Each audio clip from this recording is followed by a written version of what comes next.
ಧರ್ಮಸ್ಥಳ ತಲೆಬುರುಡೆ ಪ್ರಕರಣ ಮತ್ತೆ ಸುದ್ದಿಯಲ್ಲಿದೆ. ಈ ಕೇಸ್ಗೆ ಸಂಬಂಧಿಸಿದ ಎಫ್ಐಆರ್ 39/2025 ತನಿಖೆಗೆ ನೀಡಿದ್ದ ತಡೆಯಾಜ್ಞೆಯನ್ನ ಕರ್ನಾಟಕ ಹೈಕೋರ್ಟ್ ತೆರವುಗೊಳಿಸಿದೆ.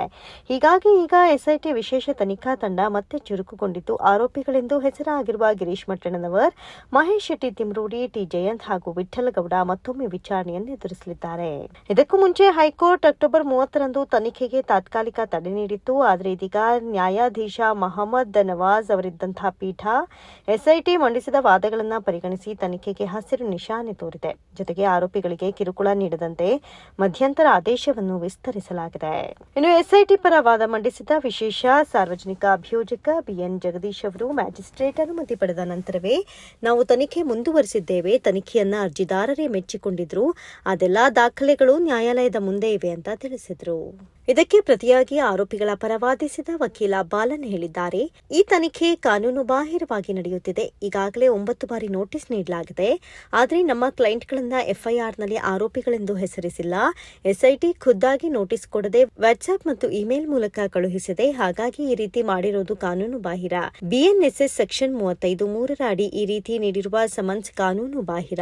ರಾಜಕೀಯ, ಧಾರ್ಮಿಕ ಮತ್ತು ಸಂಘಟನಾತ್ಮಕ ವೈರತ್ವದಿಂದ ಈ ಕ್ರಮ ನಡೆದಿದೆ ಅಂತ ಆರೋಪಿಸಿದ್ದಾರೆ.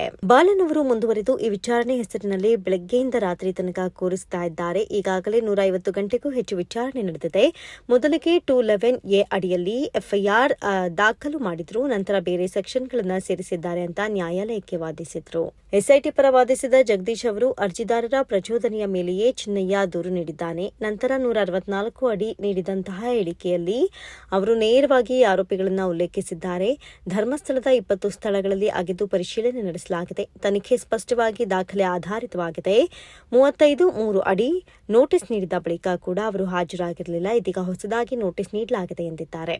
ಪರ ವಿರೋಧ ವಾದಗಳನ್ನೆಲ್ಲ ಆಲಿಸಿದಂತಹ ಹೈಕೋರ್ಟ್ ಪೀಠವು ಈಗ ತನಿಖೆಗೆ ನೀಡಿದ್ದ ತಡೆಯಾಜ್ಞೆಯನ್ನ ತೆರವುಗೊಳಿಸಿ ಎಸ್ಐಟಿಗೆ ಮುಕ್ತ ಹಸ್ತ ನೀಡಿದೆ. ಆದರೆ ಅದೇ ಸಮಯದಲ್ಲಿ ಆರೋಪಿಗಳಿಗೆ ಕಿರುಕುಳ ನೀಡಬಾರದೆನ್ನುವಂತಹ ಷರತ್ತನ್ನು ಮುಂದುವರೆಸಿದೆ.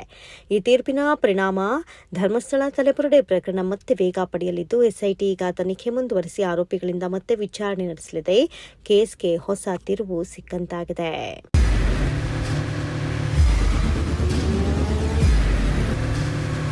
ಪ್ರಜಾಮಾರ್ಗ ನ್ಯೂಸ್, ಇದು ಜನಸಾಮಾನ್ಯರ ಧ್ವನಿ.